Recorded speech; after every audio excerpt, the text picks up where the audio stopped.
So today's lecture is essentially all about how to help somebody who's struggling, how to help a friend who comes to you with a problem. We're going to be talking about why advice sometimes isn't the best thing to do, why that can sometimes be an issue, what you can do alternatively, and why sort of having a coaching mindset, um, having that sort of philosophy, quote unquote, um, is what ultimately allows people to have the things they want in life. Um, when I first wrote this lecture originally, I was going to go a lot more into tactics and like questions you can ask, things you can say. Um, I will still be going into that. I'll still talk about it. Um, but I realize I'm mostly selling you on a philosophy, which you guys can or cannot choose to accept. Um, with that being said, that's pretty much the overview of the lecture. I will sort of periodically be checking my phone to see chat because I'm going to be locked in on actually writing. Um, but again, feel free to pop any questions you have down below. First thing on the agenda, why is advice giving sometimes bad? If we have a friend, for example, who's coming to you with an issue, let's say a very easy one is I just had a breakup and I'm sad about it. Usually, as people, as just our general human instinct, is to first start blabbing about things and to give, advice to, you know, you need to get some more perspective. There are other fish in the sea that, you'll find someone else. All these things, you're an attractive person, etc. We like to give these sort of words of advice in hope to help our friends, to help them see what we see that, they're still a great person, that they're still powerfully capable of getting back into another relationship, that this isn't the end of the world. But as we sometimes often realize, that doesn't really work. Oftentimes the people are like, no, I'm me, and I'm uniquely suffering, and I'm terrible. They're so caught up in their own perspective that any words we say um, end up sort of bouncing right off. And this gets onto, if there's one thing I want you guys to take away from this lecture, it's that helping people and in general relating to the world, helping the world, has almost everything to do with you and almost nothing to do with the other person. What I mean by that is that one of the biggest reasons we give advice, one of the biggest reasons we try to offer help, right, is because we want to alleviate suffering. We want to make this person not feel pain. But in doing so, we don't allow that person to accept and feel that pain. We don't allow them, in giving advice, we say that your pain is not acceptable. Because it's like, shoot, let's fix it already, let's solve the issue. That person does not have time or the space to grieve. And so, one big tenet that I will add now is if you want to help people, you need to be able to tolerate emotions.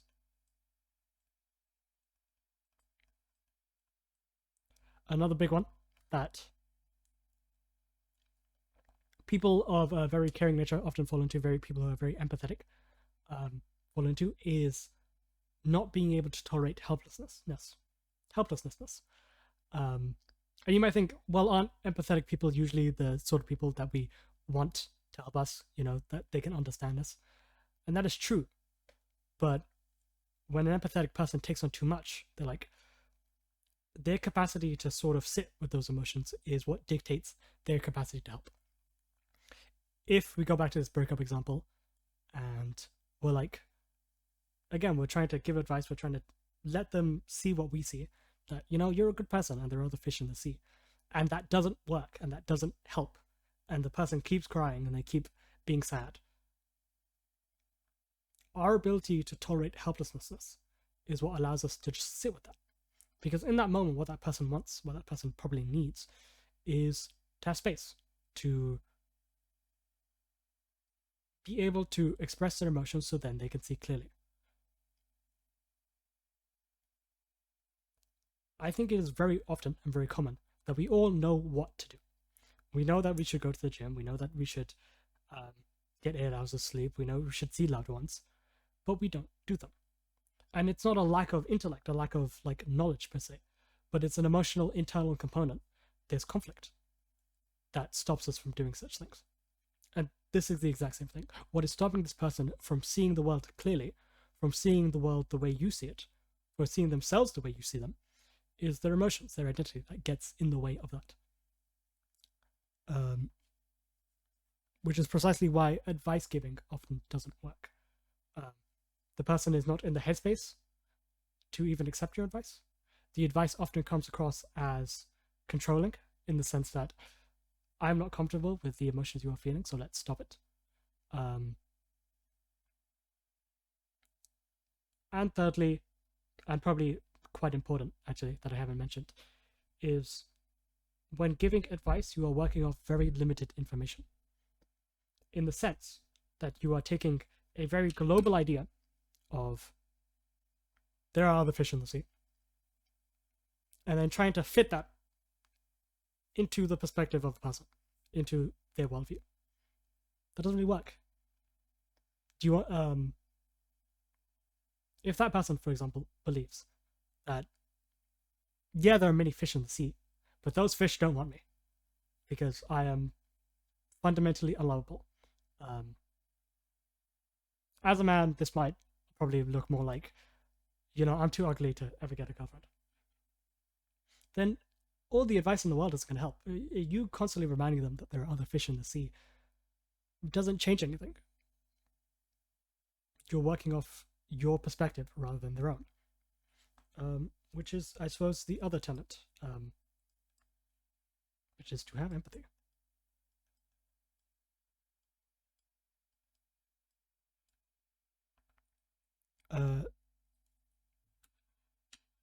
I would say those are the main reasons as to why advice doesn't work. And so we are sort of getting into it, but we'll get into what you can do differently rather than give advice. Now let's get into what you can do about it. Again, I am hesitant to give tactics because I can give you tactics. For example, if we take a different example and we say two people are in a argument in a relationship. I don't actually know how to draw an angry face.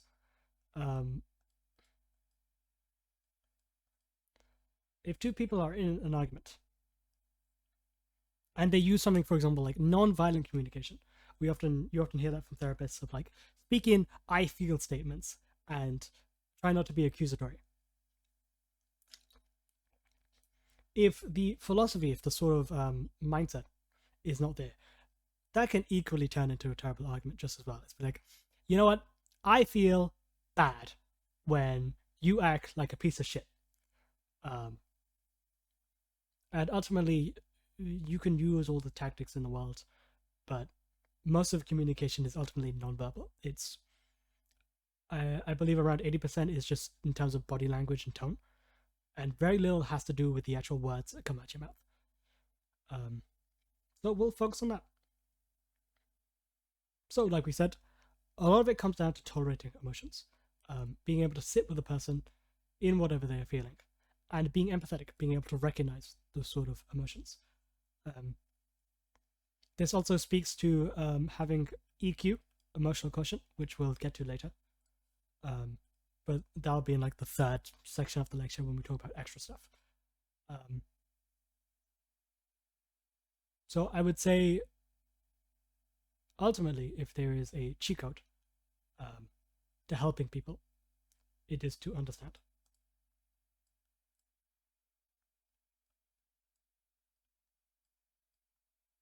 Specifically to understand in a way that's impartial. And what I mean by that is not taking sides. For example, if we take, I'm thinking about a lot of relationship examples for some reason. If you have a friend and they're venting about their boyfriend or something like that, and they're constantly like, he does this and he does that and yada yada yada, you don't want to fall into the story of what they're saying. In the same way that a person constantly giving advice might not be able to tolerate their own helplessness at not being able to help their friend, being able to tolerate that person's anger, that person's frustration without giving into it is also very important.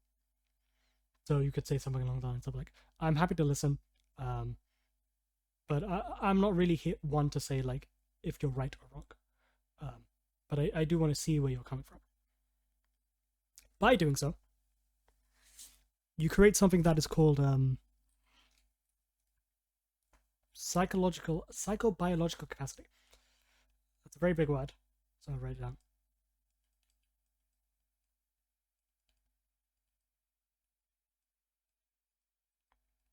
What this really means is that you are facilitating this person's capacity for self-understanding,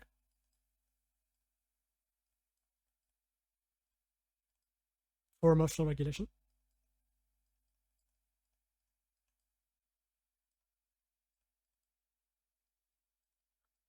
and improving their planning skills.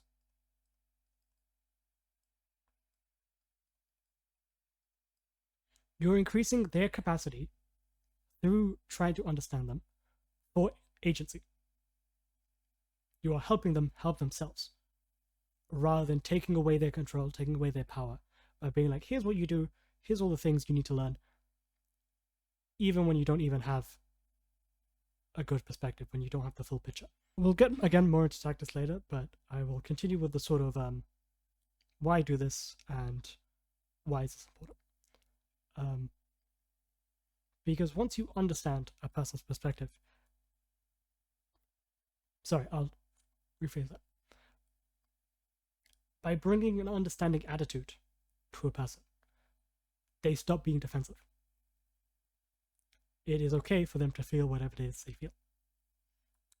Even if what they feel is something that seems to be intolerable to them, that seems to be too mean or too evil, you lending an empathetic, kind, understanding ear allows them to recognize that. You cannot solve a problem that you don't know exists. And that is what you are giving people. You are giving people a mirror to look into themselves, to recognize problems that they were not aware of. As a quick side note, choosing what that problem is not increasing that person's agency. It is taking your perspective and forcing it onto the other person's. Again, this is why understanding is such an important tenet of what it means to be a good friend, even, not just a good coach. You follow their wisdom. You are simply a mirror, and they will tell you what they recognize. For example, I've had many experiences where we have a sort of meandering conversation where I don't really know where it's going. But at the end of it, they have a breakthrough. And I'm like, what? I didn't do anything. I just sat there and ask you questions. And so again, it's a very important tenet to be understanding and be empathetic.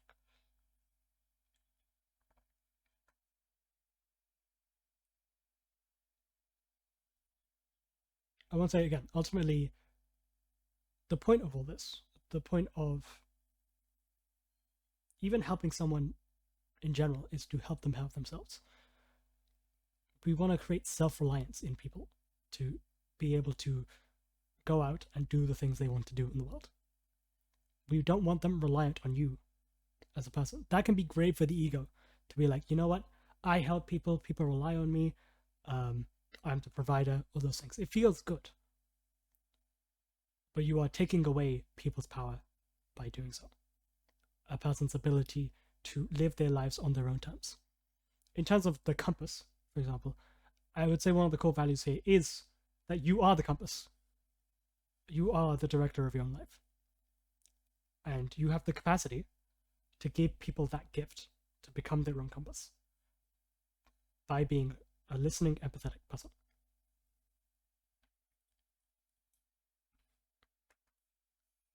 Any questions so far? Before I get more into sort of the roadblocks that stops you from being an empathetic person, mostly. You know, that's what makes a compass great, that we're here to decide our own fates and be the masters of our own destinies, let's say. And this is one way to help people do that.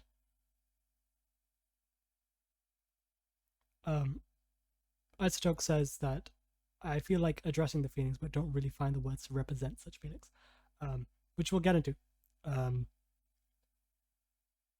I feel like I've talked about alexithymia like a bajillion times, but that'll be in the sort of third section of the lecture. The idea by being an understanding person is that you're allowing them to develop what certain therapists call psychobiological capacity, which is a fancy way of saying developing a person's capacity for agency, for control, for competence, for basically taking control of their lives. Are they able to tolerate their emotions? You allow them to increase their capacity to tolerate their emotions, to increase their capacity for emotion regulation, self-understanding, and also planning, as in terms of like, okay, here's what my next steps are going to be. I hope that answers the question.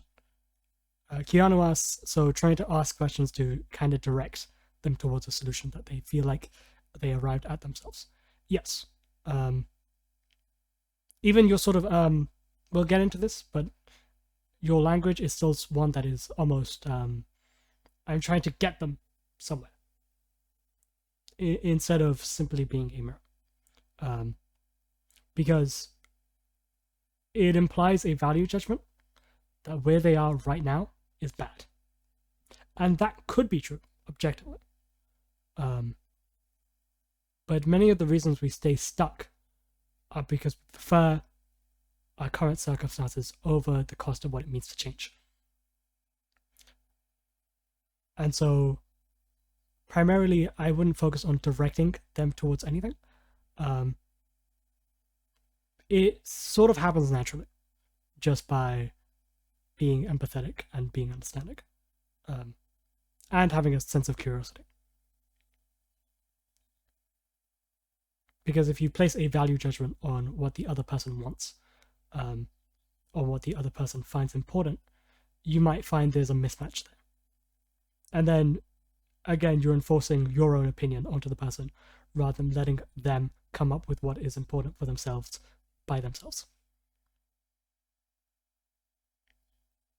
Does that make sense?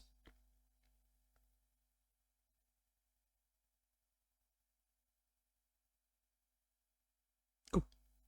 There are a few other things I want to mention, actually, in terms of like core tenets. I was, that's the wrong screen. I was minorly hesitant to include them, but I think it's more important that they be addressed. I would say some of the two other tenets, of being a good coach, being a good even friend in these sort of situations, is to be either what's called congruent,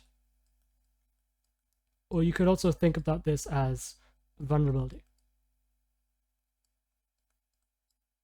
I hope I know how to spell vulnerability. I don't. That's okay. What I mean by congruency or vulnerability is still being yourself while having these conversations. People are very good bullshit detectors. They can tell when you're not being truthful most of the time. They might not be able to articulate it well, but people often get a sense. The reason that congruency and vulnerability is important is because often we have emotions that, again, feel unacceptable to ourselves, to other people, that we feel are unacceptable to express. The higher capacity you have for expressing your own emotions, the more it gives people permission to express themselves. You ultimately become a model for what that person, I'll rephrase that, sorry. In this sort of coaching process, you are a model for the other person, in the sense that the mindsets and behaviors and mental models that you have can then be imparted into the other person, and they can use themselves without your help. I partly sort of think of that as the goal of coaching, is that I want this person to be empathetic towards themselves, to be understanding towards themselves, to be congruent with themselves. And I am showing all of those things within my character, within my personality, because it gives them permission to do the same. And then the fifth thing, sorry, which I touched briefly with Keanu, is to be impartial.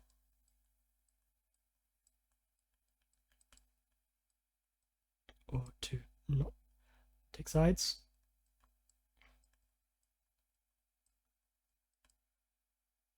You could also think of this as unconditional positive regard.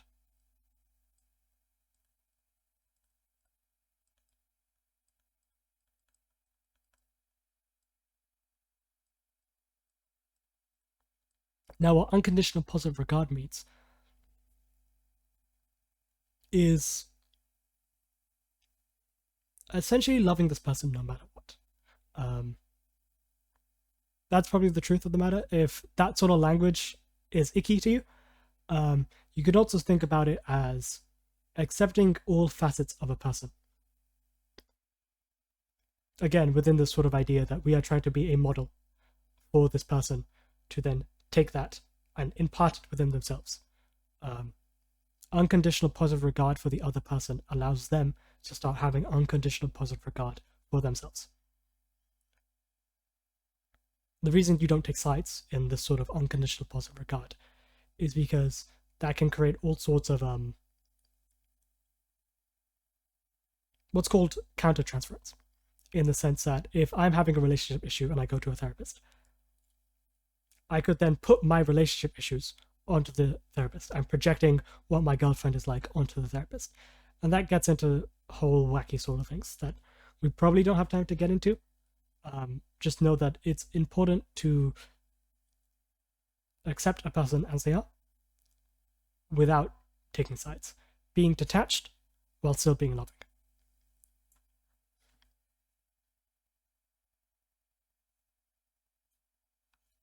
Okay, now we'll sort of get into bottlenecks. Again, the main tenets are of being a good coach, of being a good friend in the moments that a person wants help, is being able to tolerate theirs and your own emotions, just being able to sit with them, empathy for the other person, having the express idea of trying to understand them. You can also think of this as wonder, which I don't know if held space. Can you be curious about this person? Can you be in awe of the complexity of another person's inner world? What do you want to learn? What do you want to know? And following that. Once again, being congruent / being vulnerable, being able to express what you feel,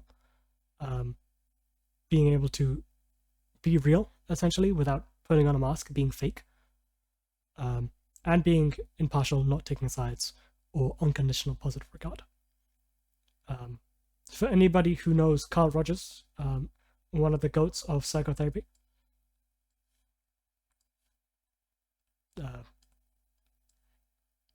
unconditional positive regard, empathy, and congruence are the main tenets of person-centered counseling. So you guys can feel free to look that up in your own time. Again, yeah, now let's get onto bottlenecks.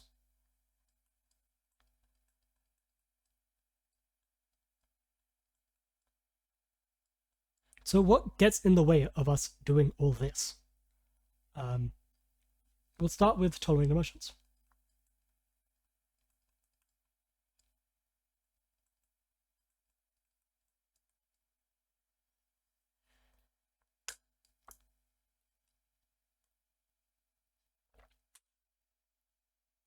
Ultimately, the things that stop us from tolerating our own emotions is one, merely not being being unaware of them. So we simply don't know they exist. And the very fun thing about emotions is that even if you are unaware of them, even if you are numb to them, they still exist and they are still happening within your body and controlling you. It's just now you don't know that they're happening. Simply having a hard time tolerating somatic sensations. So all emotions have a bodily signal.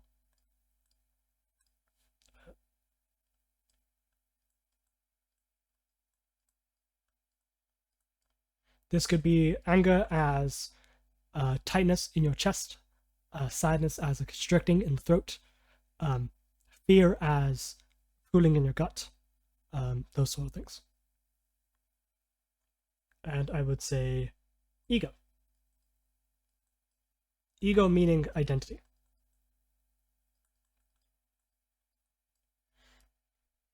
Who am I if I'm afraid to be the best? You know, I think of myself as the best, as someone who's strong. Who am I if I'm afraid? Do I stop being the best? Do I stop being strong? The sort of cognitive dissonance that happens when you have a strong identity, and that identity is challenged by emotions that are often irrational or don't make sense, or often do make sense, but we simply don't want to admit that they make sense. These things can get in the way of just sitting with it, because ultimately that's all what tolerating emotions is simply having the somatic experience of the emotion and sitting with it, not doing anything with it. I remember it was a statistic. I don't fully know how true this is, but many people sort of quote it, that emotions only actually last 90 seconds within the body. It's simply that we create stories and we create narratives and we get in our heads and we perpetuate the emotion itself rather than being able to accept it as it is and sit with it.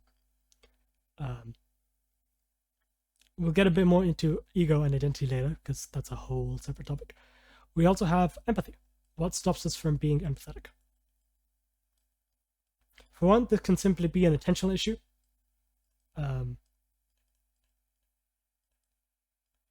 In the sense that, you know, my brain is distracted, I'm looking around, I'm seeing things over there, I'm unable to attend to this person.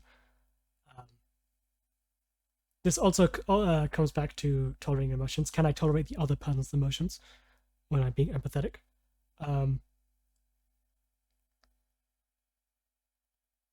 Do I harbor any resentment for this person? It's hard to be empathetic when there are things left unsaid. This is where being vulnerable and being real comes in. Because saying what needs to be said allows you to let go of any resentment, any guilt, any fear that you might have, and allows you to settle in and pay attention to the person in front of you, to, again, attune and be empathetic. I'm thinking what else gets in the way of being empathetic. Those are the two main things. I think empathy is usually quite a intuitive process, in the sense that if you simply pay attention to a person, eventually the circuits in your brain will light up, they'll get better. You don't necessarily have to do anything to get better at empathy other than put in the reps of sitting with a person and being attentive. Then we have... Can I ask you a question regarding what you just said? Oh, hey, Tristan. Yeah, go ahead. Sorry, hello. I just joined. Good to see you, and good to Yeah. you're doing great. But I wanted to ask regarding the empathy question. I saw you have two main. Could you scroll down a little bit to show me Yeah, the sure. attention issue and the Resentment. resentment issue? Personally, I kind of struggle with more of a like inherent issue where the way my brain works is very different from the way other people do their empathy and kind of that. So I was wondering if there's an inherent factor to empathy as well. Excuse me. That's a really good question, actually. I wouldn't say it's inherent in the sense that it's a fixed product. Some people are going to be naturally better at it than other people. But ultimately, this comes down to actually, which I forgot to mention, self-understanding. The more capable I am of being aware of my own emotions, being able to feel them, the better I am able to relate to other people. I imagine sort of what you're thinking of, Justin, is cognitive empathy. It's like I can Yeah. know Yeah. what the right thing to say in this moment because I can see they're being sad, there are tears falling out their eyes. But can I feel it? And again, that comes with the capacity to feel your own sadness. For example, often people on the spectrum have a harder time feeling their emotions, which also sometimes makes it harder to relate to holistic people. There's also some whole things about the double empathy problem and all that. But to simplify things, the more capacity you have for self-understanding, the better capacity you have for empathy. Perfect. Thank you. You'll also probably notice, that was a really great question, that a lot of these things tie into each other. In order to be empathetic, I need to have wonder about the person. I need to be willing to understand where they're coming from. In order to have wonder, I need to be attuned so that I can pick up the signals and get new data.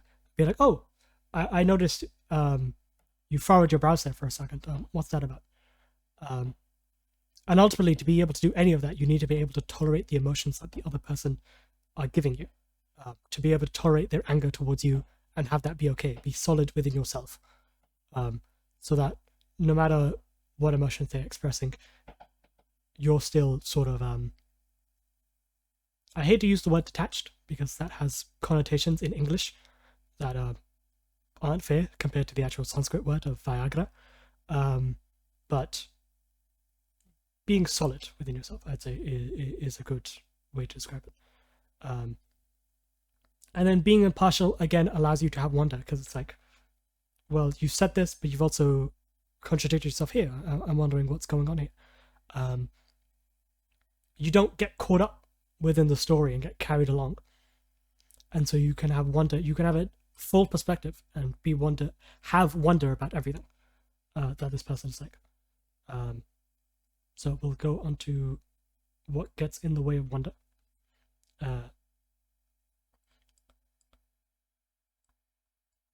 I use the word wonder instead of curiosity more often because curiosity can have a sense of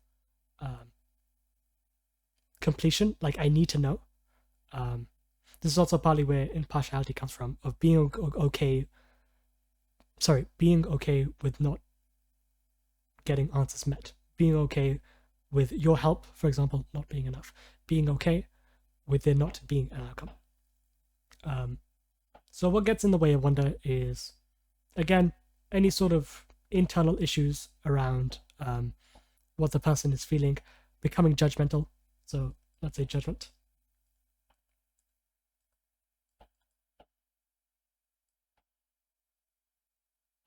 I would also say this requires reps in the sense that as we get older, we sort of lose curiosity, we lose wonder for the world.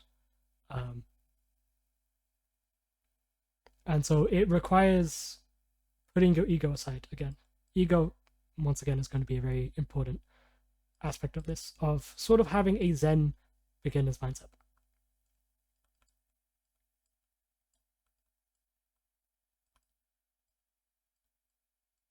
Recognizing that you are not the master of this person's internal world. The person who knows the best about themselves will always be the person you're talking to. And you are simply trying to understand what that inner world is like. You will never be able to fully understand it, but at least you can give it an attempt. For judgment, I think it'll be fun. Grounded is a good word too. Can I get a volunteer, please? I think it'll be fun.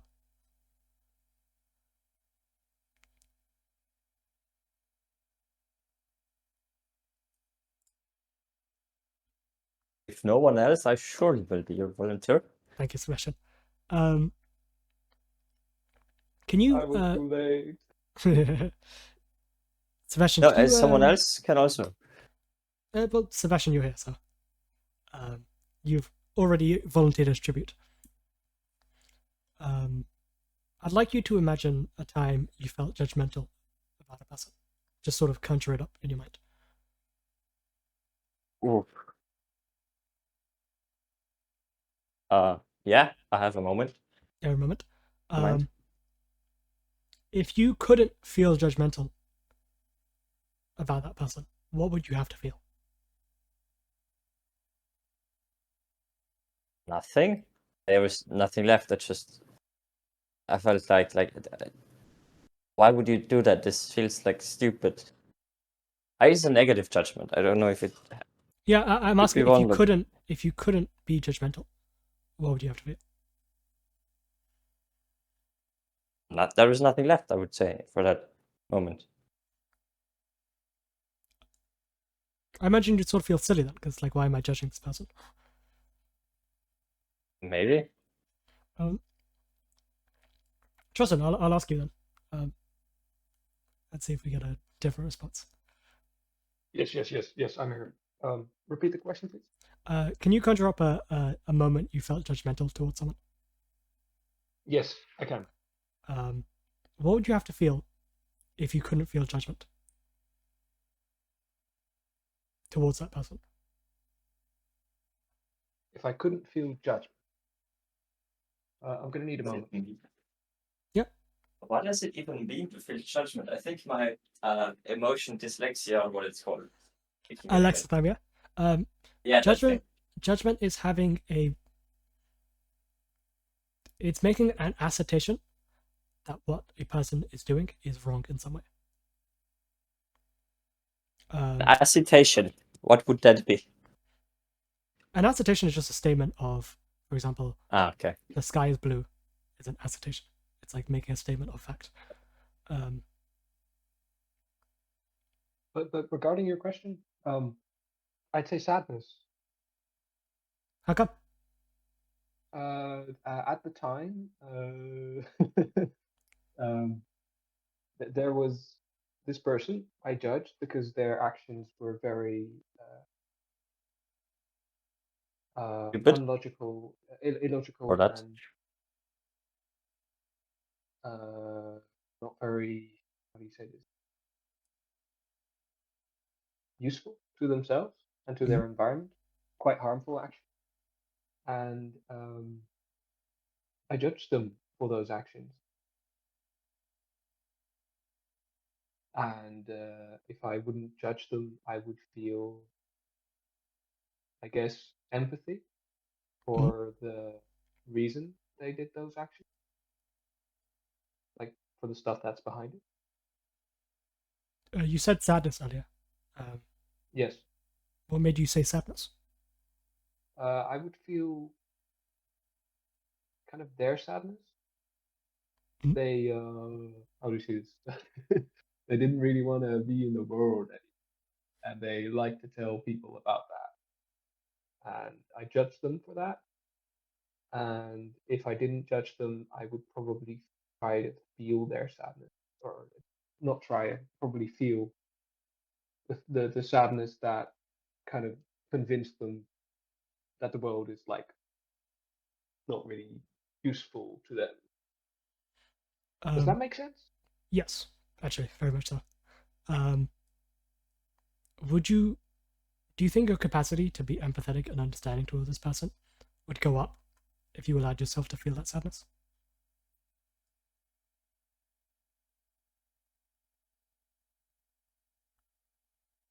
No. How come? I needed to leave that situation. At the time, I had to prioritize my own feelings because it's very difficult to, love someone who really wants to kill themselves.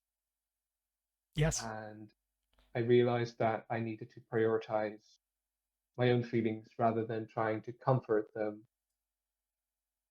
Sorry, I get that. That's not exactly what I'm asking. I'm just asking, do you think you'd be able to empathize more with them if you felt that sadness rather than judgment? Yes. Yeah. Ultimately, I think I can't say whether you did the right thing or the wrong thing, but it does sound like you were able to recognize that there isn't much you can do and that you need to prioritize yourself. Yes. And sort of in a roundabout way. But that is what I mean by judgment getting in the way of being able to empathize. I think ultimately trust in, for example, you could recognize where this person was coming from anyways. And you sort of worked on that judgment by yourself. You could recognize the sadness that would come along with why this person feels the way that they feel. It's just that in those circumstances, it wouldn't make sense to continue giving when nothing seemed to be changing. I agree. That's a perfect way to summarize my situation. But yeah, that's often a question you can ask yourself of if you want to move more into empathy with another person when you feel like you're being very judgmental, is to ask, what would I have to feel if I couldn't feel judgmental? There's also a very good question to ask in a lot of senses. For example, if I am a very critical person to myself, like I'm very such a judgmental, I could ask myself, what would I have to feel to stop feeling, in the case, to stop feeling self-critical? And usually, oftentimes, a lot of that is shame. A lot of that is disappointment. We're self-critical because we're tired of our own mistakes. Even tolerating positive emotions, like I would have to feel forgiveness for myself. Be like, you know what? Even though you did those things, it's okay, and you can still move on. And forgiveness is hard because forgiveness can sometimes feel like you're condoning your own actions when you know those actions are wrong. So again, all these things very much tie in together. To get rid of judgment, you need to be able to empathize. You need to be able to tolerate your own and others' emotions. In order to, I would say actually, to tolerating emotions sometimes is easier when you're able to attune with another person. At least if that person is stable. This is why people with secure attachments, meaning people who are raised in healthy households, often have better emotional regulation skills, because the sort of tools they needed were mirrored by their parents. That's a tangent for another day, though. And the last bottleneck we talked about was being impartial. We talked about empathy, we talked about wonder, or that's sort of being impartial. And then being real, basically, or being vulnerable. Wearable? Vulnerable. Oh, vulnerable.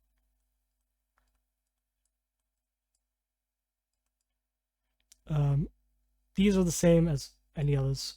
Ego, in terms of if I'm a strong man, I don't want to present myself as weak. That's scary, and there's a dissonance there.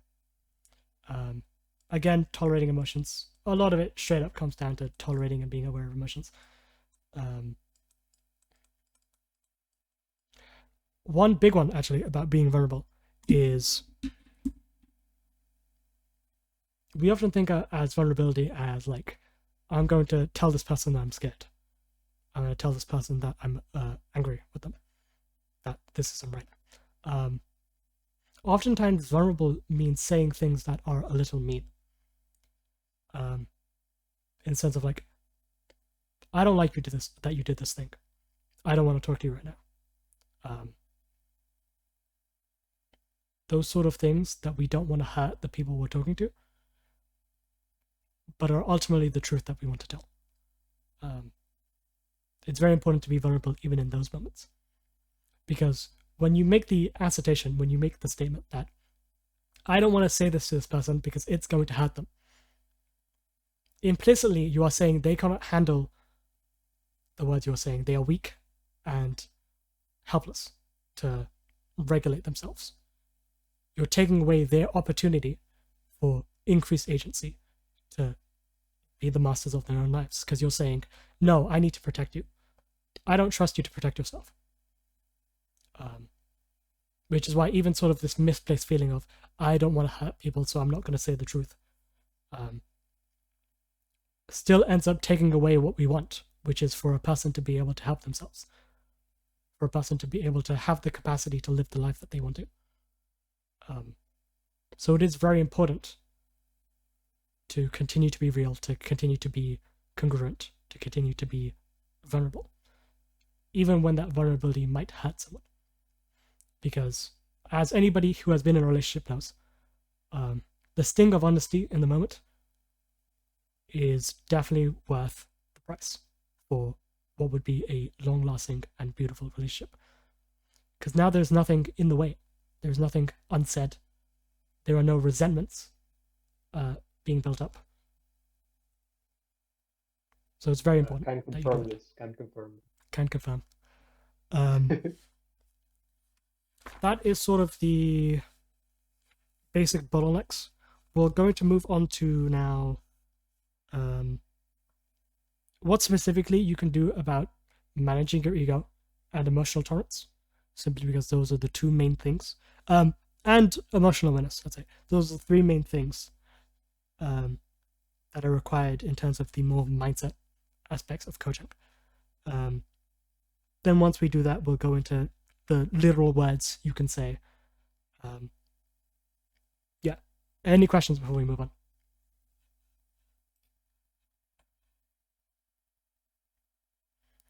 Oscar, you asked that you're perpetuating the cycle by not being vulnerable. What do you mean? As in,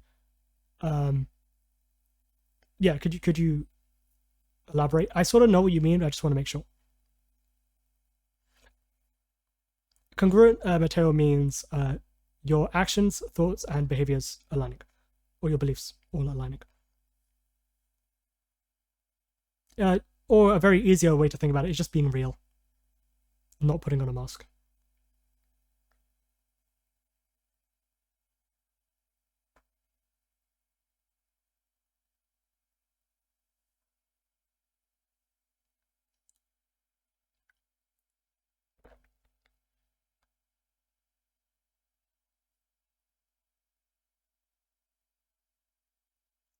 What is the meaning of the Sanskrit word for detached? Viagra?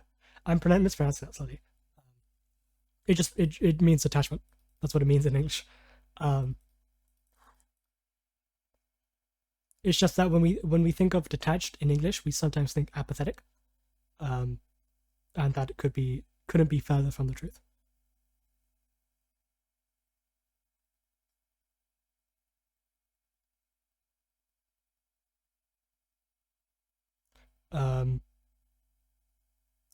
Oscar is saying, so you think that the person you are trying to help isn't capable of taking your honesty, like in a non-defensive way, basically, which enables them to continue behaving in a certain way. Yes, if I'm getting you right.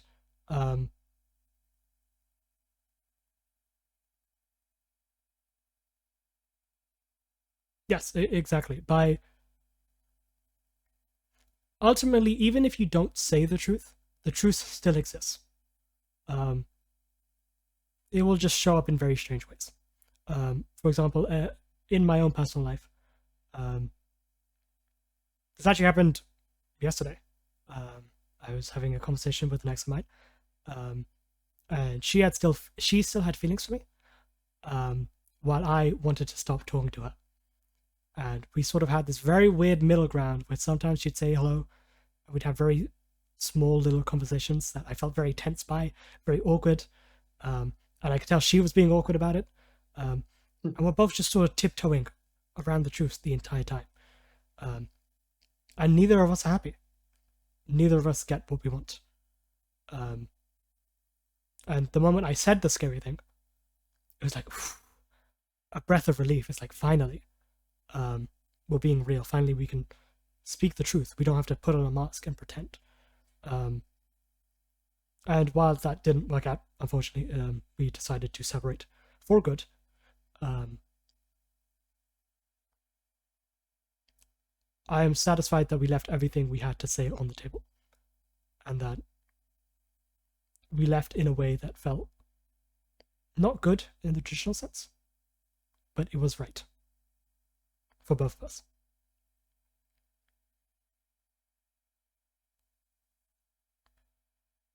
congratulations, man. That sounds like a really difficult thing to do. It was. Like, my hat's off to you. Thank you. Yeah, I was a little worried today that I wouldn't be on my A game. But luckily I am in the groove now. But yeah, don't deprive people of the truth simply because you don't think they can handle it.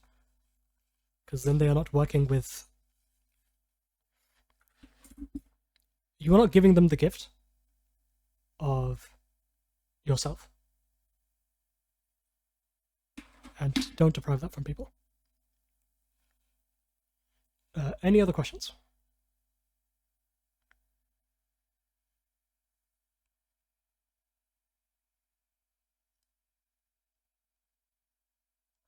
Amen. Shout out to Young. Know all the theories, master all the techniques, but as you touch a human cell, be just another human cell.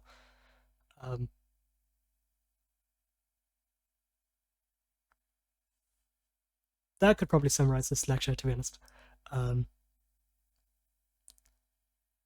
But if there are no other questions, we'll move on.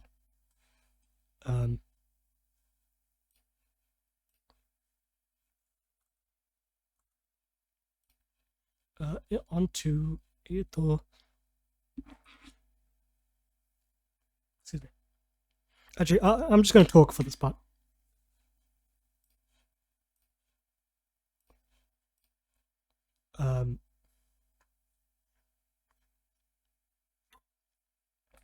So, as you might have guessed from earlier, so the main things that gets in the way of you just being another human soul when you're talking with someone is your ego. We confuse our ego with who we are. Ego being the word for identity in this case. Essentially anything that follows I am ... is usually a form of ego. I am smart, I am tall, I am short, I am a man, I am a loser, I am a winner, those sort of statements.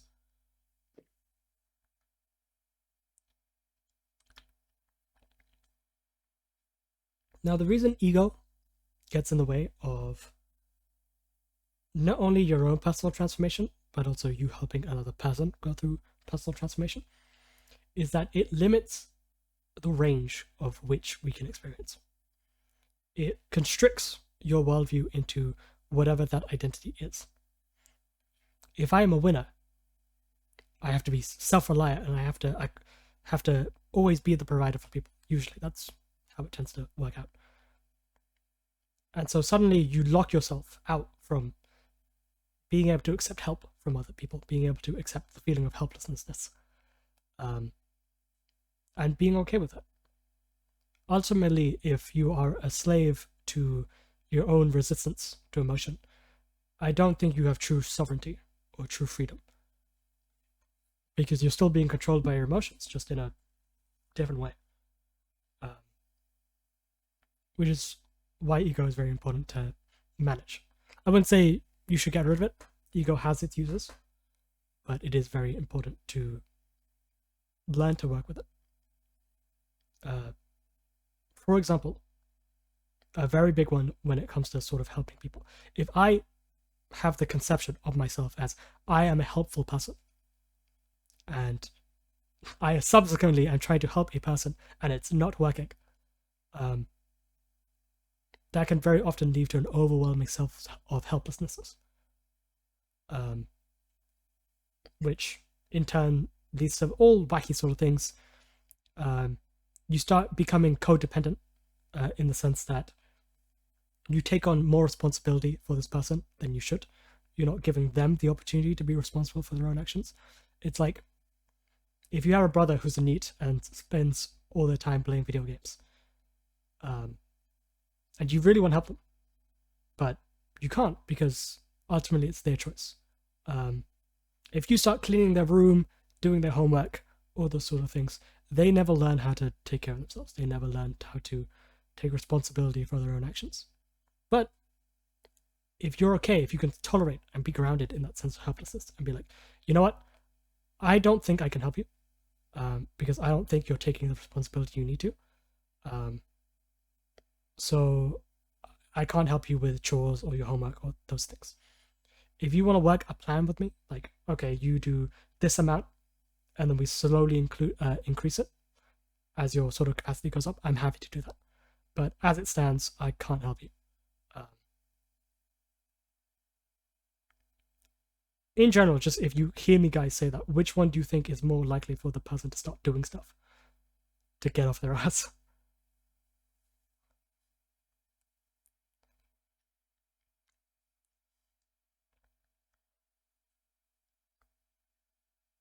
The second one, obviously. Yeah, right? Because we're putting the agency in their hands. We're saying, yeah, this is your choice, this is your responsibility. I want to help you, but I can't if you aren't on the same page with me. Ultimately, reducing your ego allows you to see the truth. It allows you to take away the colorings you add to the world. For example, if I believe I'm a loser and somebody passes me in the hallway without saying hello, instead of just thinking, oh, that person passed me in the hallway, that's all that happened, that's all what the literal reality of the world is. Suddenly it's like, oh, that person must hate me, that person must think I'm terrible, because I've got this conception of myself as a loser. So while I won't go into a full lecture about ego, you can watch a bit about Meditation 103 that I did. I can send the link later if you want to learn more. But ways to manage the ego is, one, notice when you are looking at the world in an impure lens, i.e., you're taking what is just the neutral stimulus of the world and you're adding a bunch of stuff to it. Simply being aware of that will reduce the ego. And being aware of any time it's you're like, you have a conception of yourself, a very good way to, or a very good question to ask yourself, when it comes to this is, if, for example, you have a hard time feeling helpless around people, you can ask yourself, what would feeling helpless do to my identity? Or, for example, if you're scared of going on stage, it's like, what would going on stage say about me and my identity? In the example of being helpless, be like, oh, maybe I'm not strong and I'm scared of that. In terms of going on stage, it's maybe I'm more powerful than I think. And if I'm more powerful than I think, then what have I been doing with my life? You can sort of see how asking this question unveils a lot of psychological issues you might have within yourself. It's also a very good question to ask other people when they're struggling with a decision. It's like, if you did this thing, what would it say about your identity? Then there is emotional tolerance. This one comes down to awareness and just reps, just straight up reps. In the sense of, when you notice you're being irrational in any sort of way, or whenever you notice any physical sensation, tightness in the throat, in the chest, in the stomach, just be curious about it. You don't even necessarily have to name it in the sense of like, this is anger, this is fear. Even if you're just able to notice that, like, I feel tense right now, that's more than enough. In general, this is for the boys, men tend to think in more physical language when it comes to emotion. Instead of, I feel heartbroken, it's, I got kicked in the nuts. Instead of, I feel burdened and like, I feel scared and I feel burdened, it's, I feel heavy. I feel like there's a pressure or a weight on me. Simply being able to feel the somatic sensation of whatever emotion you're having is enough. And then just sort of being curious about it, wondering, oh, why am I feeling this emotion? If I move back to notes, another very important question to ask yourself when it comes to emotions, both for other people and for yourself. Whenever you are able to identify emotion, you ask yourself, I will first say that emotions in general, I've talked about this before, are a source of motivation and a source of information. So whenever you feel an emotion, you can ask yourself, change the color. what is this emotion telling me to do?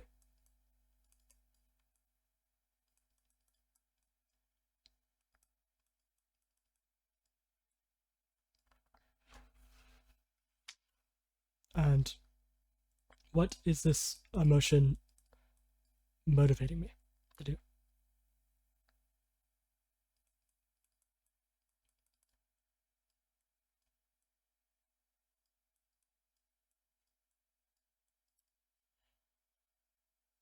You can also ask this for other people. It's very useful in becoming more clear in what your emotions are trying to tell you.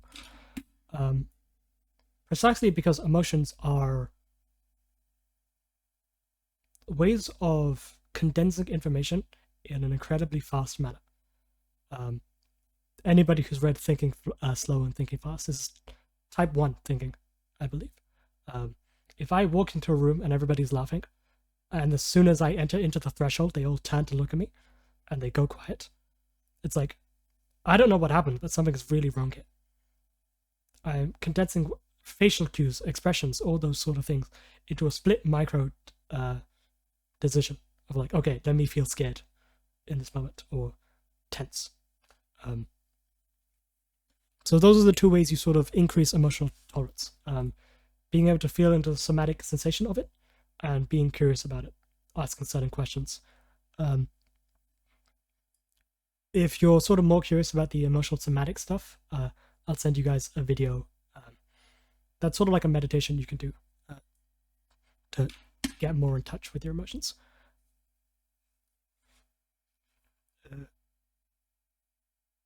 I would say those are the main things, to be honest. There isn't much else to say in terms of those bottlenecks. Again, because this is a very large topic, it's hard to fit everything into one thing. But do you guys have any questions?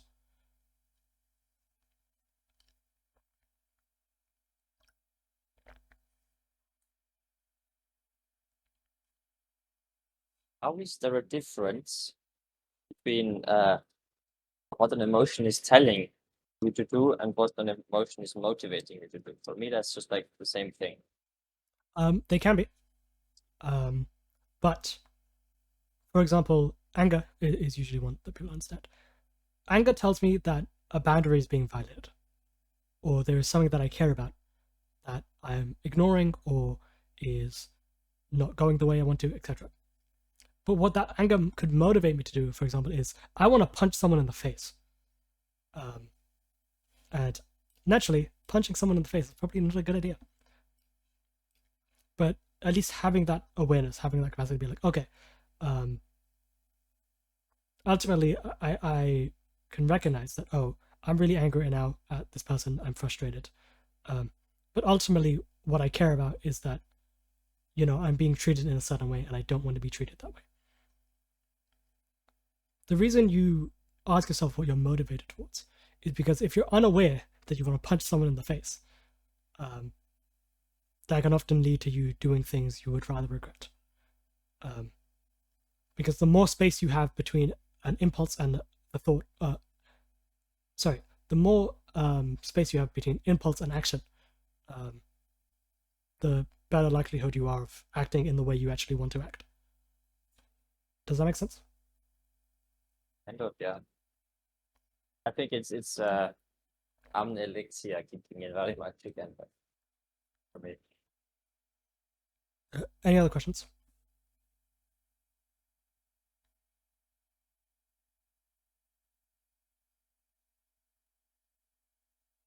Oh, okay. Now we'll move on to the actual tactics. Here's my sort of framework of how I approach a conversation. Now that we have the sort of framework, the actual really important part of trying to tolerate your own emotions and the other person's, being empathetic about it, coming at it from a place of understanding, and being congruent, being real, while not taking sides and having unconditional positive regard for this person. When we sort of have all that, it doesn't necessarily matter the questions you ask. If I'm being empathetic, kind myself, and being understanding while having positive regard, I could say, I wonder why you're being a dick. and have that be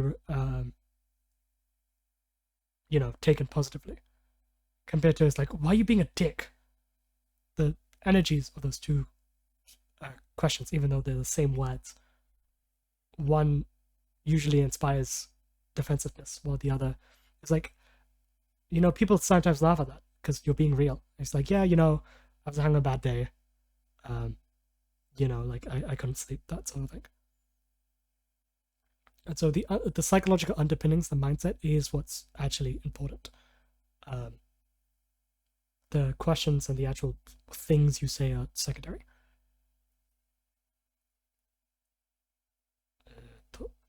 So we start with the first thing, namely probably the most important thing, is setting the intention. When I learned about this in a book called The Practical Guide to Dealing with Developmental Trauma, I ended up seeing it everywhere in all sort of like people I look up to, Dr. K, Joe Hudson, my own sort of therapists and coaches that I've worked with. This is sort of the cornerstone of any sort of like endeavor to help people. The reason being is that if you don't know what the person wants, you can't give it to them. And them requiring to construct what their own intention is very important. Because that increases their agency and increases their psychobiological capacity. It allows them to, okay, what do I want? What do I recognize in this moment to be true? What's important to me? It requires them to ask all those really important questions. This would sort of look like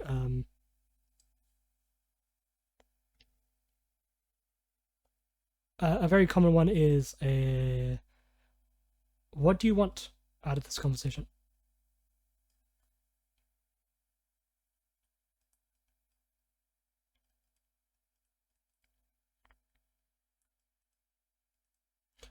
Like, do you want to vent? Do you want me to listen? Do you want advice? The only time I would say advice is not going to harm a person, or the way advice can be less likely to harm a person and be actually useful is when they directly ask for the advice. Like a mentee going to a mentor, or you're going to someone knowledgeable and you're like, okay, how do I do this thing? That's when a sort of advice can be somewhat useful. One issue actually with advice that I didn't mention is that it only works on the intellectual level, not the emotional level, in the same sense that you can always know what to do but never do it.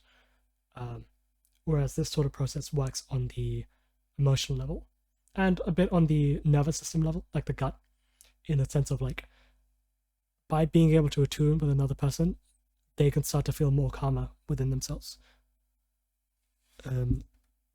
Yes. Another way to set intention is to, I think just asking what you want out of this conversation, or what are you hoping to gain out of this conversation, is enough. But sort of like getting to a point where you both can agree on this is the point of the conversation, this is what we want to get out of it, is really important. The second thing is just the sort of the basic question banks. This is actually I would say exploratory questions. This is when you're sort of just information gathering.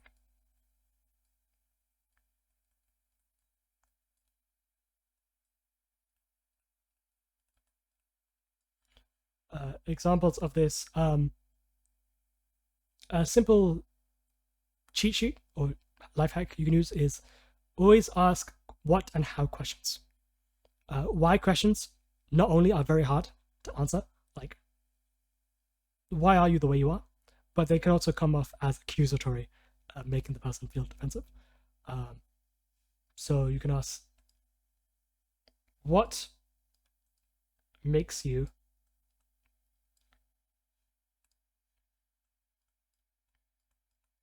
X? example is like, you say you're afraid of intimacy. What makes you say that? In general, what makes you say that is a very good question. Or you've talked about how, you know, on one hand, you sort of want intimacy, and on the other hand, you're afraid of it. I'm wondering how those two things relate.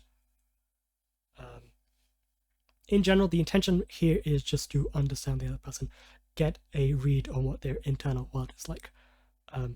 Again, primarily asking what and how questions. Some other examples of exploratory questions are, how do you relate to that?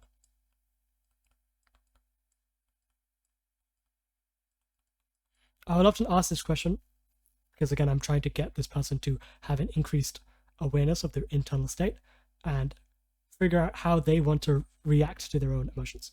So it's like, sometimes I'll say, how does it feel to admit that you're scared?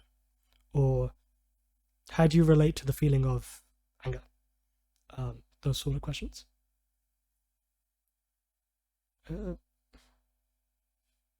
There's also a sort of subsection of this is what we'll call drilling down. That's not a D. Drilling down. And expanding.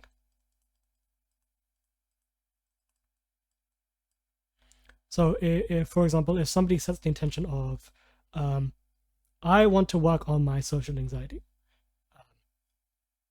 then you can sort of like, can you give me an example of a time when you were socially anxious? This would be an example of expanding questions.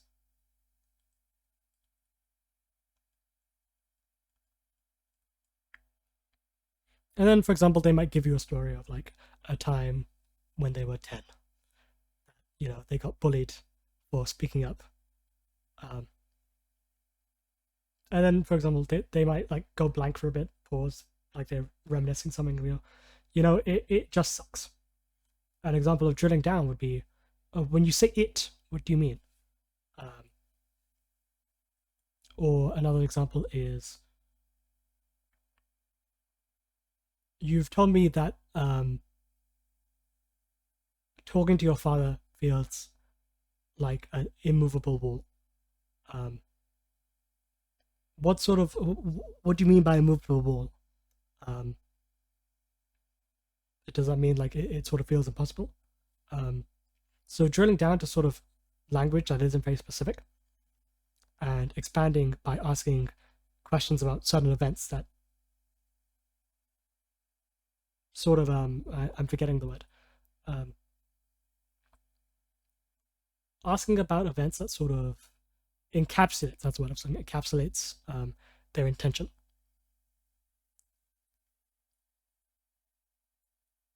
And then again, there are sort of the other sort of questions of, what is, for example, your anger telling you to do? So again, what is X telling you? And what is it motivating you to do?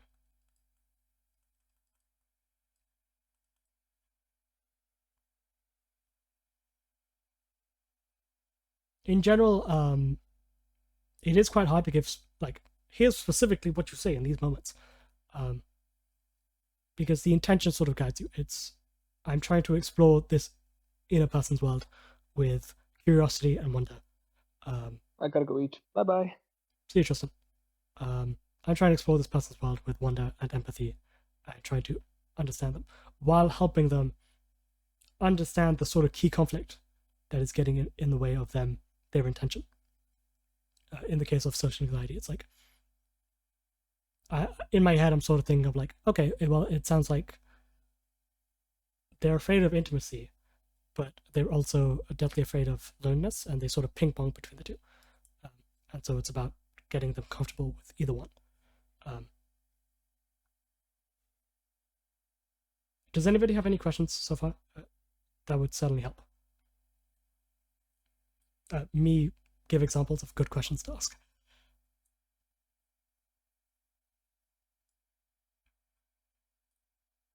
I'm not sure if that's like adding anything, but can you repeat again like some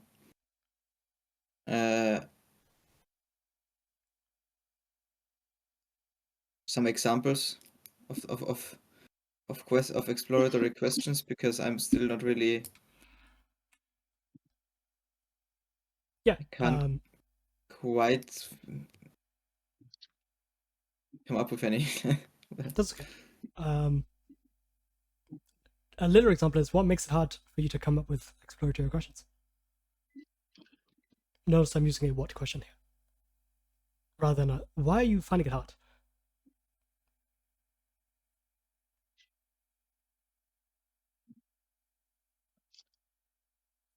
Well, Matteo, what makes it hard to come up with questions? Well, I just don't know what I would ask. I don't know. I feel like I'm sort of stuck. I can't really think about. I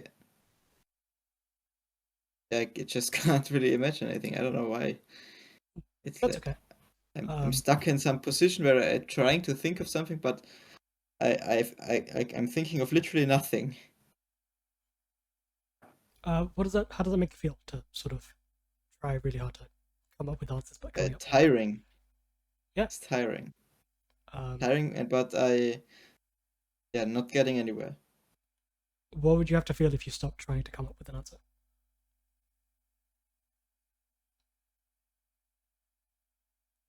What would I feel if I stopped trying to come up with an answer? Then I would feel, I guess not regret, but I would feel I have missed out on finding the answer. That's I should, just a thought. That's not a feeling. Regret would maybe be more accurate. Yeah, I'm not sure how the feeling. but- What's the feeling is called, but yeah, I'm not sure if regret is correct, but yeah, something like that.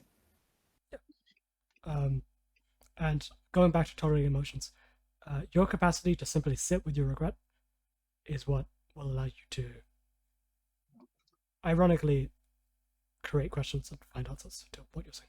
Like, you know, that sort of idea of you try really hard and you reach a blank, and then trying hard to get out of feeling blank just makes the blankness worse.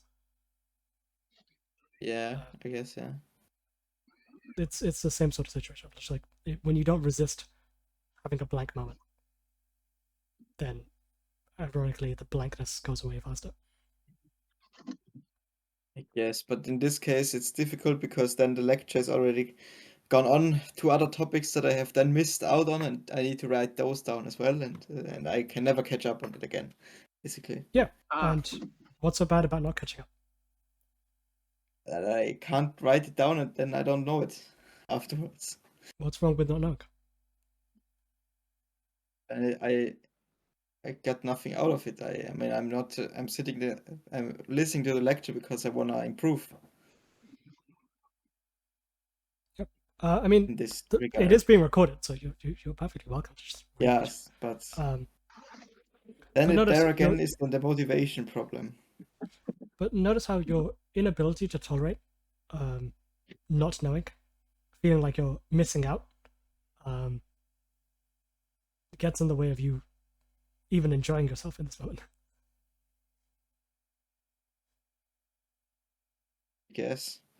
But I'm not sure what I would change to enjoy in myself in this moment. In this case, just again, what would it be like to stop trying and just sit with that? I would probably, I just don't have any, I would not, I would be Don't distracted think. by You're thinking too much. something else. And, It's somatically in your body. What would it be like? I don't know. I can't, I don't feel anything. You don't feel I anything have in to your think body. I have to try to come up with the emotions. No, I'm just asking what you feel in your body right now. You don't have to give it a name. I guess I'm feeling a slight ache in my stomach, probably because I haven't eaten. Um, I don't know. I don't think I feel anything. you just told me you feel an ache in your stomach. Yeah, but that has nothing to do with the emotions.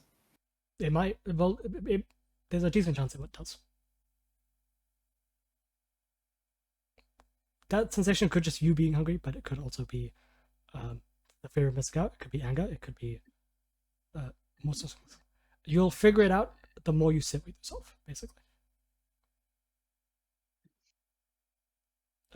Which a bit of a tangent, but we'll move on. But my challenge for you, Matteo, is just to sit with whatever physical sensations come up for the rest of the lecture, instead of trying really hard to write and come up with answers and figure it out. And just see what happens. Run an experiment.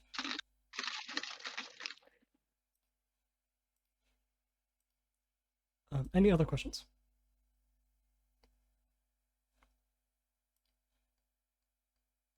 Can you hear me?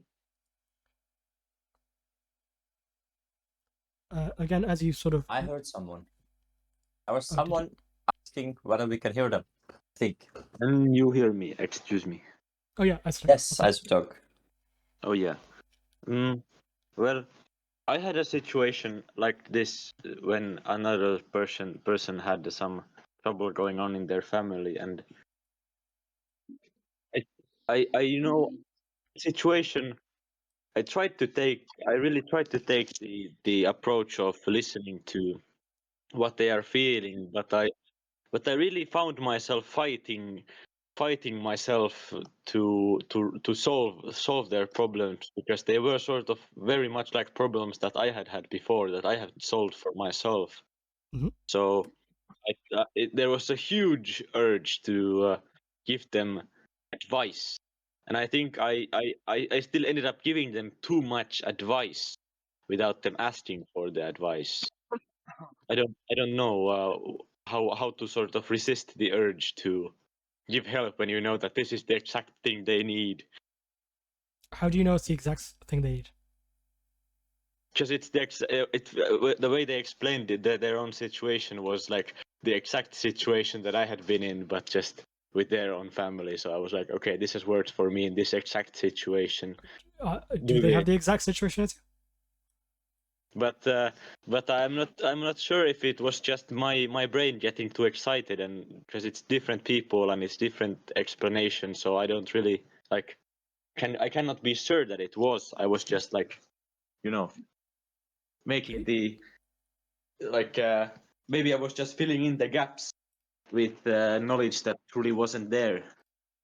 Yeah, I think that's probably what you were doing, because Yeah. they're a different person from you, with maybe a similar family background, but it definitely will never be the same, because it's a unique That's set of that's circumstances. totally what I think. So the question is that when that urge comes, how do you sort of not? I don't even want to sort of fight it. How do you not have that urge? Well, ironically, by trying to not have that urge, you're fighting it, because you cannot control your urges. The sort of what I'm getting from that is, you don't want to have that urge take control of you. You want to be able to choose how you respond without getting too excited or giving in to your Yes. excitement, more accurately. In this case, it's the same thing. It's simply notice that excitement rising up within you. Notice the impulse to say something and sit with it. Also, another thing you can do is to be vulnerable and be like, I find myself getting excited, and like I want to tell you and I want to give you all this advice. Is that what you want, or do you want me to continue listening to you? That way, you're still respecting their intention, you're respecting their agency, while still being honest about how you're feeling.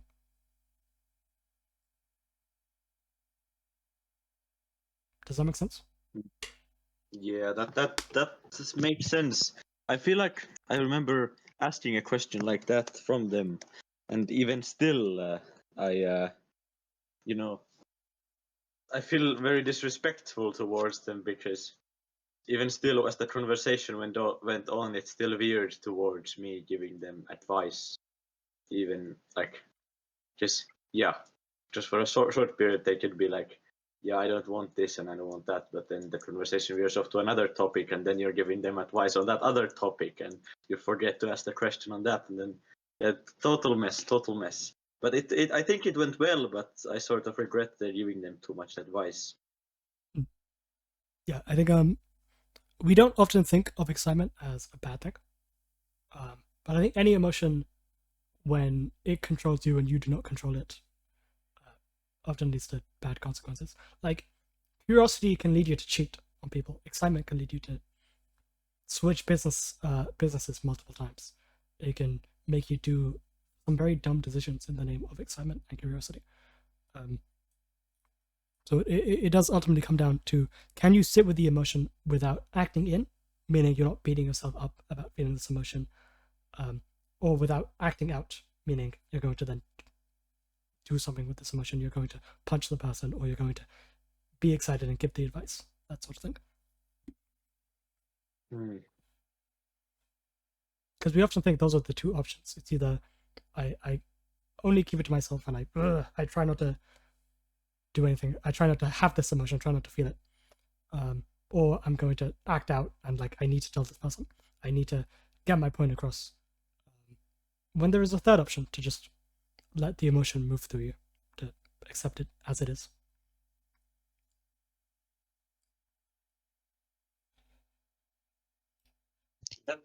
Okay. Can I ask you another question now that you asked me this? Just it's given me a thought about like, when you say let the feeling sort of or thought move through you. Whenever I notice that and try to do it, it feels very paradoxical because I have the thought, and then I have the thought of having the thought, and I'm not sure which one is the real, like, which one is the thought that I'm trying to, let pass through me, and which one is something else. Like, it becomes an infinite recursion or some bullshit like that of like, I'm having a thought of having a thought of having a thought of having a thought, and it's confusing. And like, you could just focus on your breath and then not focus on the thoughts. But yeah, that's what confuses me about meditation and those sorts of things, because whenever you say let the thought pass through you, and then you think about letting the thought pass through you, and that becomes another thought. I didn't say Okay. let the thought pass through you. I said let the emotion pass through you. Was I clear enough about what I meant? Yes. Again, I didn't say That was very clear, Isotoke. It feels very relatable. I did not say to let the thought pass through you. I said to let the emotion pass through you, in sense of the somatic sensation of whatever the emotion you're feeling. But here gets to the part that it's hard to differentiate between thoughts and emotions. Yes. I say this a lot, but I think the main issue with this community, if you can call it an issue, is just everybody is very much in their head. Without incorporating the other parts of themselves. Very then much. The thing is, you mean to be in your head. What is the alternative? Like, the alternative is to be in your body. Your body. So that could be the breath. It could be feeling into the breath. It could be feeling the pit. In this moment, right now, I'm feeling tension in my back, some sort of from like sitting up straight. I'm feeling a bit in my lower back. I'm feeling like my chest expand right now in this moment. Even as I'm saying this, I'm starting to feel calmer, and I'm sort of slowing down my rate of speech. Very overwhelming to be in your body. Yes. There's too much. It really is. Too much info that means nothing. I mean, it means something, but it's vague.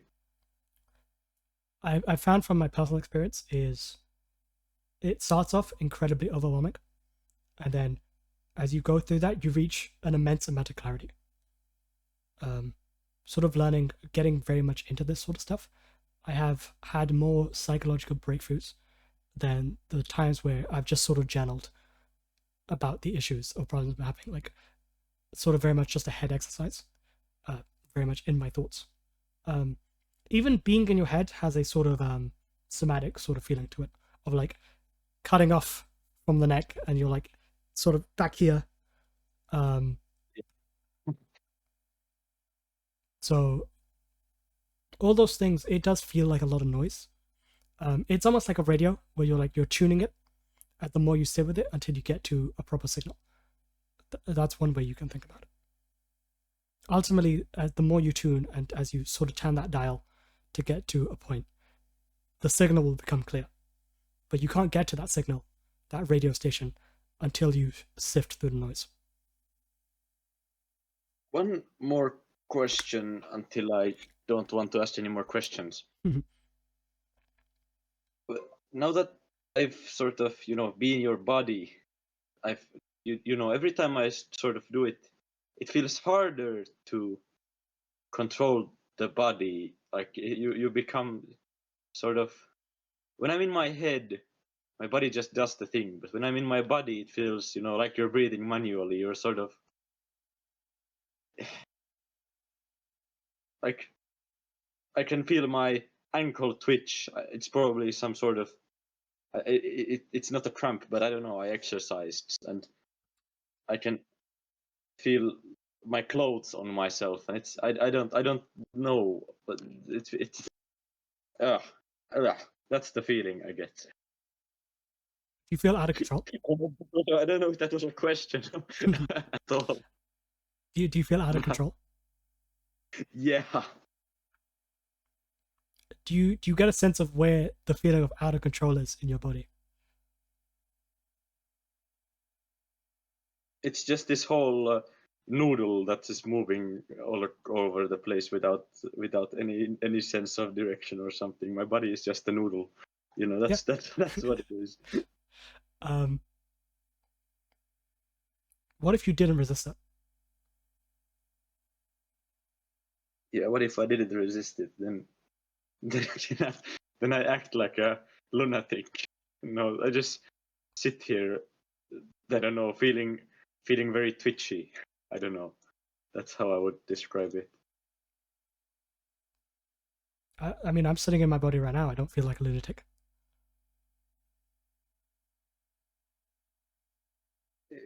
On some moment, it feels like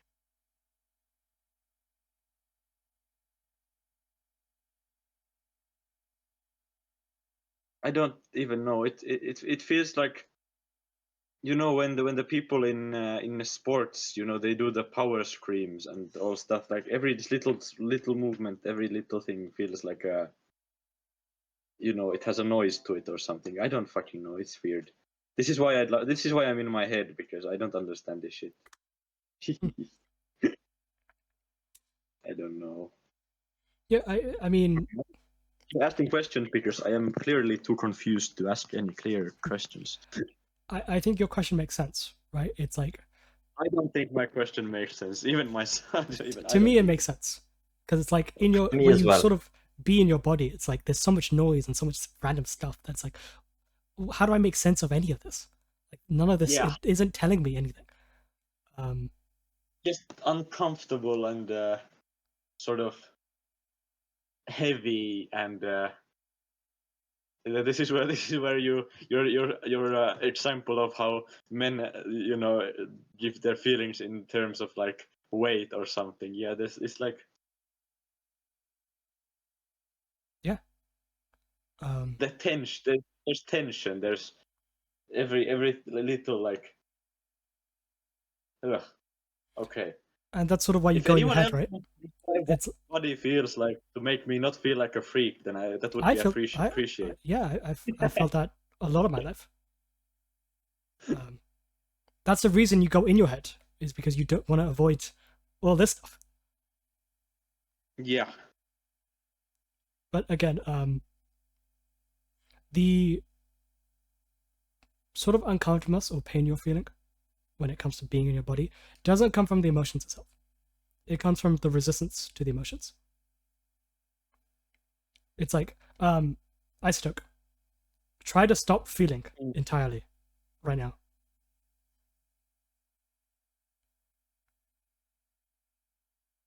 I mean, I can just start thinking about some random thing and then distract myself. No, I just don't feel anything. Not even thoughts, just don't feel anything. How do you not do that? Well, you can't, for one. You're always feeling something. Yeah. But if you sort of, maybe this is a bad example, wrong community. But as I try to not feel anything, for example, notice how, like my entire body goes tense. Yeah. The tension comes from resistance. In the same way, like if I'm trying really hard not to cry, you know how like your face scrunches up and you're just really trying not to let it out. The tension comes from the resistance, not the emotions themselves. There's probably a lot of emotions that you're resisting, probably unconsciously. And we all do it.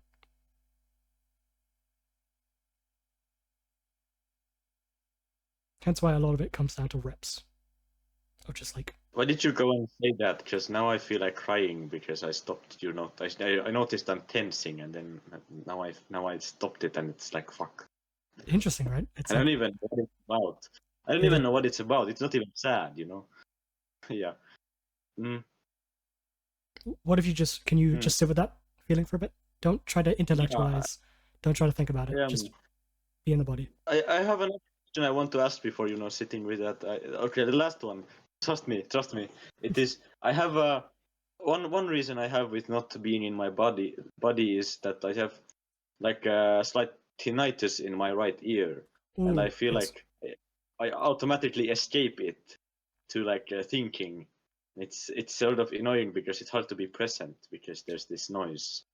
Yeah, I think tinnitus is like one of those things. It's like if there's one thing that fucks up meditation, it'd probably be tinnitus. Yeah, that's what I feel. It's fucked up, Yeah, I'm sorry for that. Yeah, I think I definitely have some noise going on in my apartment because I don't want to, hear my own ears. Unfortunately, I don't really have an answer for that specifically, which I'm sorry for. Yeah. Well, I have found this. If anyone, I would like to share it because now I know that if anyone here has tinnitus, then this like. Wait a minute.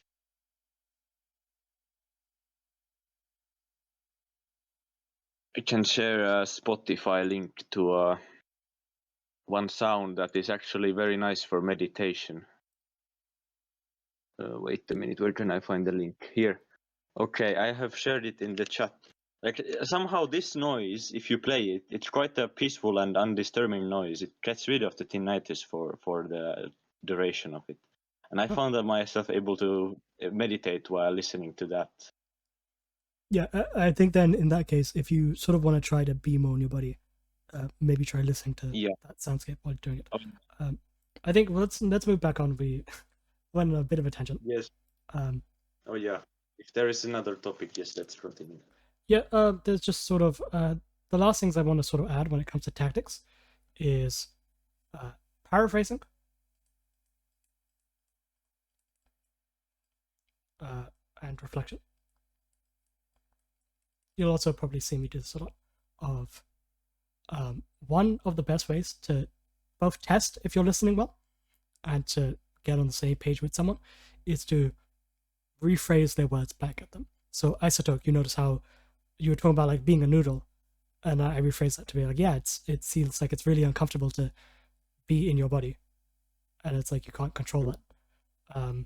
Yeah. So literal ways you can sort of start that sentence like it seems ... It sounds ...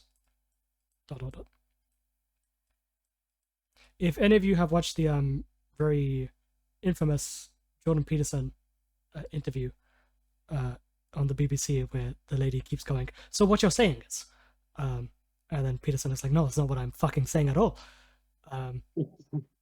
You'll notice that this can sort of go right, which is why we use very soft language when we're saying this.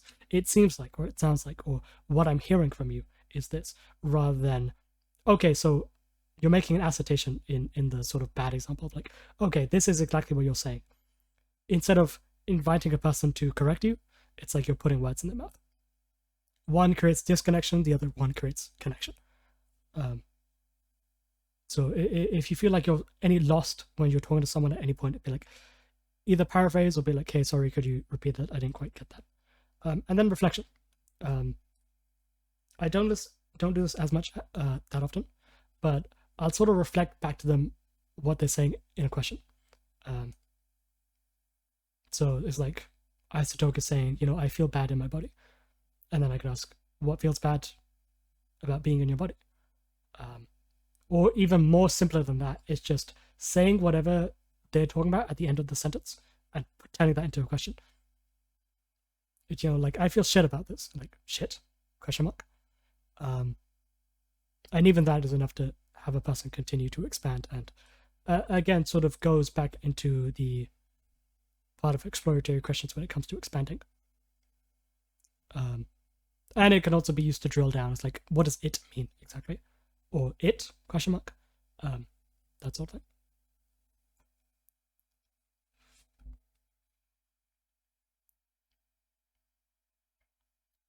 I would say, so we've also talked about the other questions of like, what do you think your anger is telling you, and what do you think it's motivating to do?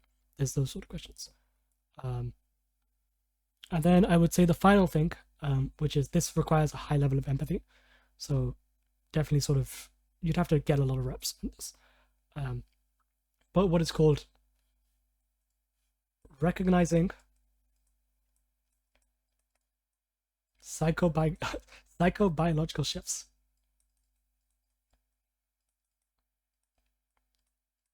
Which really is just a fancy way of saying something's changed within you, and recognizing that.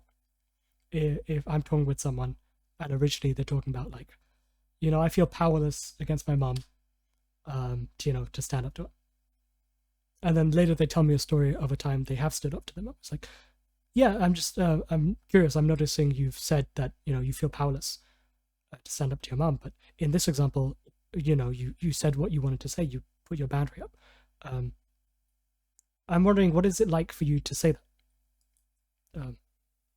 You probably notice I've said this question a lot. I'm like, I will write this down. What is it like to say that?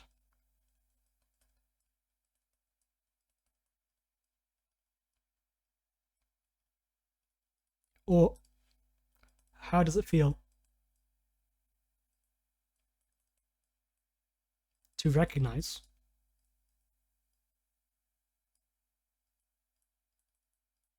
X?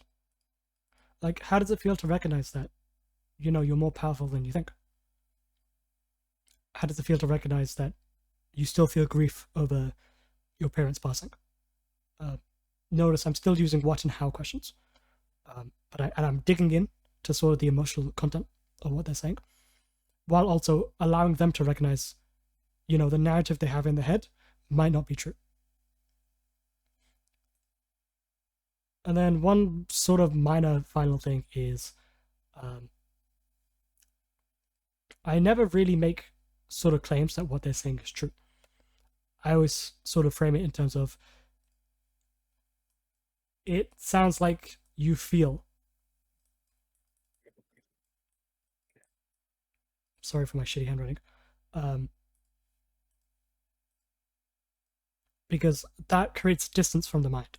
Instead of trusting that your thoughts are real and that your emotions are true, it's like, okay, I'm experiencing emotions and thoughts. Like, how do I want to relate to them? Are they true? Do I want to believe them?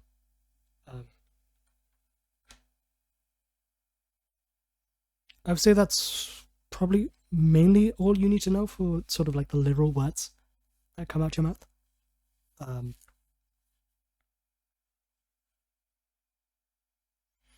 There's one more principle about developing agency in terms of like, how do I personally, whenever you feel an emotion, for example, asking yourself, how do I personally contribute to this? This is very hard to do. I wouldn't, so I'm not necessarily recommending it. You sort of go down that line of questioning. I think that's sort of a discussion for another time. But with that being said, that's pretty much all we have for today, especially because we're getting to the 2-hour mark. So are there any sort of final questions before we wrap up? Or any sort of closing statements?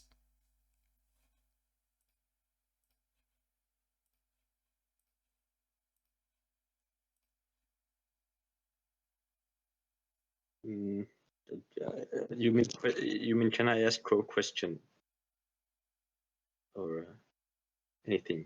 I mean, Related to the topic. Related to the yes. lecture. Well, yes. Well, thank you. There has been a great information or clarification on some things that I've already known a bit about. But one question I am still left with is, you talk about this, doing this in the longer term, but do you yourself have some sort of practice of what it means to do in the longer term? I'm sort of confused about the question. Well, the being present or the thing like that. I feel like it's always talked about like you should be like, I don't know, constantly. It's hard to articulate it myself. Constantly present, long term, like being present or with your emotions or however you want to word it. You know what you I think you know what I'm talking about, but yeah, doing that in the long term without losing the habit, or how do you get into the habit? A lot of it comes down to just in the same way of, like, I don't really meditate like formally nowadays. But I'm constantly being like, okay, let me go back to my body. Let me go back to my body. Let me feel the dishes as I'm washing them. Let me feel the feet under my ground while I'm walking. Not so much for Let me walking. feel the dishes as I'm washing them. That's a good one. But you can sort of more very practical things. You can set reminders on your phone to be like, am I being present right now at this moment? Like set a notification. But to me, it's very much just a constant coming back. That's sort of how I practice it long term. And I often do very like specific. Like if I'm dealing with something, I'm like, okay, what am I feeling in this moment? And then for me, I very often ask myself the question, how can I welcome this emotion? How can I welcome the resistance that comes with this emotion, for example? And then usually what needs to happen happens.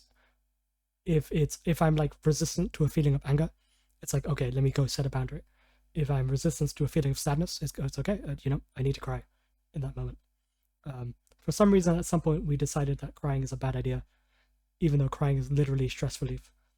Like, sure, don't bawl your eyes out at a company meeting, but in the privacy of your own home, like, yeah, it's good for you. Or if I'm afraid, fear is an interesting one, because the more I sit with fear, the more I realize fear is a signal that you're not in alignment with yourself. Because, for example, a man who is not afraid of dying does not feel oppressed by a gun being pointed at his head. He just has a choice to make. And so, in a similar sense, it's like, at the times when I'm afraid, I'm realizing, oh, okay, I'm not showing up in the way I value or I care about. And then when I'm using sort of woo-woo language because it's hard to describe.